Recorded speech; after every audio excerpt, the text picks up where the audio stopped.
If you want to attract, engage, or retain a customer, you need Anthony Welfare, author, expert, currently Innovation Strategy Director at Oracle. He was the facilitator of our panel, The Future of Blockchain in Retail and CPG Supply Chains. Thanks for joining us, Anthony. It's a pleasure. What a great panel. I can't imagine how diverse and interesting the conversation must have been as we take a look at blockchain and how it applies to retail. Yeah, definitely. I mean, blockchain is a very hot topic across the world at the moment, but very much in supply chain and, for retailers and consumer brands, there's a lot that we can look at and some really deep and interesting discussions. And this is only the start of it. So it's a very interesting, exciting world to be. You had a pretty diverse panel. Did most of the people seem to be familiar with blockchain technology and how that technology could apply to retail? The people on the panel do understand what blockchain is in terms of an enabling technology, which is transformational for people and businesses, and obviously in terms of retail and supply chain, extremely transformational. This is the second theme, and this theme is about trying to understand what use cases there are. So blockchain, there's lots of talk about it and what it can and can't do. And what I'm interested in is what's happening out there, the real benefits, the real technology implementations, proof of concepts, etc., that are happening out there in the retail and supply chain world, where we can actually start to see what's happening and what will benefit, because there's too much discussion around what it can do. So it's really important for us to understand the use cases that are happening, because they're going to drive the next stage of the development. So we're so new to blockchain that things that are happening now and being tested are what we can then work on to iterate the next stages.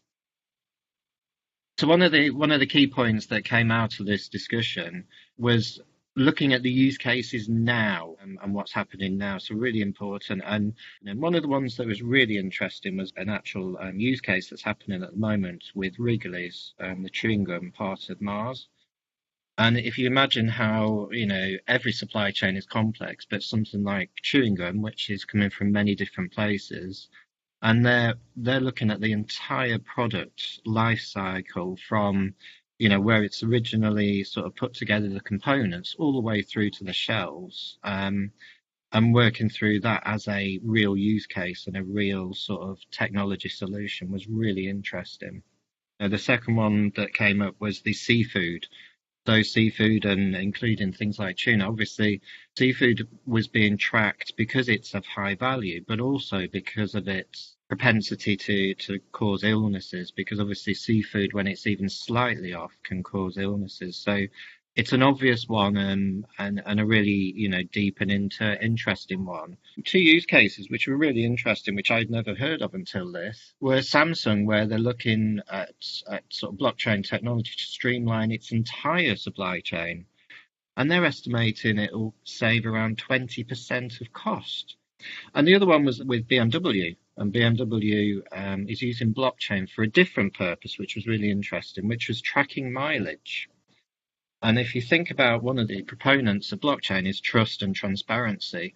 And obviously when you lease a car, you may, I didn't know, but I assume you can change the mileage and mess the mileage up. So if you put the mileage on a blockchain, it's there forever and it can never be changed. So it's a really interesting use case that's not just about saving money in the supply chain, it's actually about looking after the customer. And the other one was very early stages, and it's sort of back to Walmart. But what they've done is looking at the items once they've sold and go through to the customers and how to sort of replenish that side of it. And so not just the back end of the supply chain, so from, the product being made all the way through, from actually how does it get to the customer and beyond that, which a very interesting way, which there could be a lot of benefits for customers from that side of it, which is something very new, very early stage. And you must have had so many panelists that wanted to participate and offer their insight. Were there any panelists that stood out to you in terms of really providing some great insight?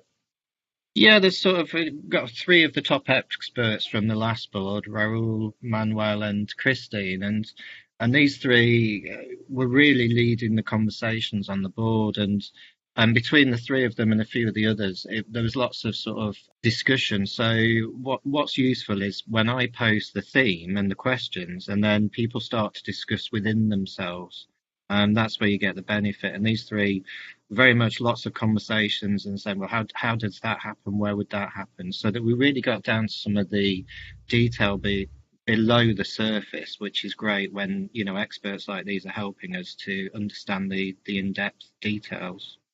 Now that you've facilitated this panel, we can say you are the world's foremost expert on blockchain and retail. How does that feel?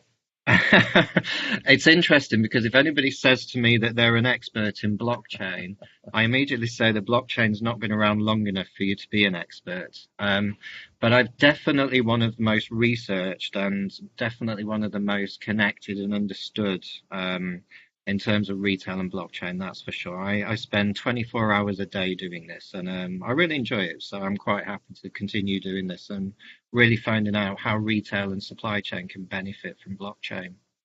Anthony Welfare, innovation strategist, author, expert, even though he hates the word, and currently innovation and strategy director at Oracle. Thanks for doing this panel with us. Thank you very much. It's a pleasure. We'll talk again.